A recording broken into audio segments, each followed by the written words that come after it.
అమ్మా మరి మీరు చెప్పినట్లుగా నేను చాలా వీడియోస్లో మన వాళ్ళతో అంటే ఇప్పుడు ఇల్లు కన్స్ట్రక్ట్ చేయించుకునే వాళ్ళకని, ఎందుకంటే ఇవాళ కన్స్ట్రక్షన్ అనేది హైదరాబాద్ కానీ, తిరుపతి కానీ, విజయవాడ కానీ, వైజాగ్ కానీ ఏ మెట్రోపాలిటన్ సిటీ తీసుకున్నా 1 crore తక్కువ ఫ్లాట్ ఎక్కడా లేదు ఇవాళ ఇప్పుడు ఎట్ ప్రెసెంట్.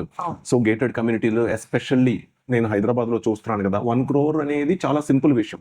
అంటే అంత అమౌంట్ పెట్టి మనం తీసుకున్న తర్వాత ఇంట్లో అడ్డమైన వేస్ట్ మెటీరియల్స్ని ఫిల్ చేసే బదులు ఇప్పుడు అంటే చేయించుకున్న వాళ్ళకి ఆ ఫీలింగ్ తెలుస్తుంది, కానీ ఇంకా చేయించుకునే వాళ్ళు డెఫినెట్గా ఒక ఎంటర్టైన్మెంట్ వీడియోలా కాకుండా మేము ముందు నుంచి చెప్తాము, స్టడీ చెయ్యండి.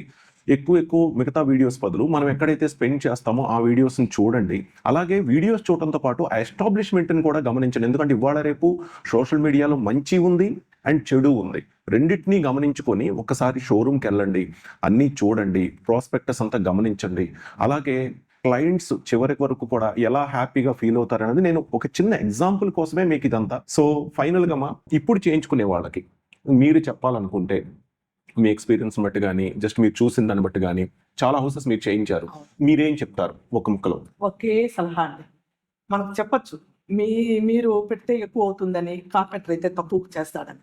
నా ఎక్స్పీరియన్స్ దీంతో నేను ఖచ్చితంగా చెప్తాను, ఇది ఎక్కువ అనే సమస్య లేదు. అసలు మీరు ప్రైస్ గురించి మాట్లాడద్దండి, నేనే మీకు చెప్తాను. ఎందుకంటే దానికి తగిన వాల్యూ, క్వాలిటీ రెండు ఇక్కడ ఉన్నాయి. ఈ ఫినిషింగ్ కానీ ఫ్యూచర్లో మనకి ఏ ప్రాబ్లము రాకుండా ఉండడము, చెదలు పట్టదు, ఫైర్ ప్రాబ్లం లేదు, ఏది లేదు మనకి. బట్ అప్పుడు మళ్ళీ మనం స్పెండ్ చేయడం కన్నా ఒకేసారి స్పెండ్ చేయడం బెస్ట్. టైం మిగులుతుంది, మనకు బర్డన్ ఉండదు, హ్యాపీగా ఫీల్ అవుతాం. అది ప్లస్ మా బోటి వాళ్ళకి ఇంకా అండి, మేము ఒక 6 నెలలు US కి ధైర్యంగా వెళ్ళి ధైర్యంగా రావచ్చు, ఈ ప్రాబ్లం ఉండదు.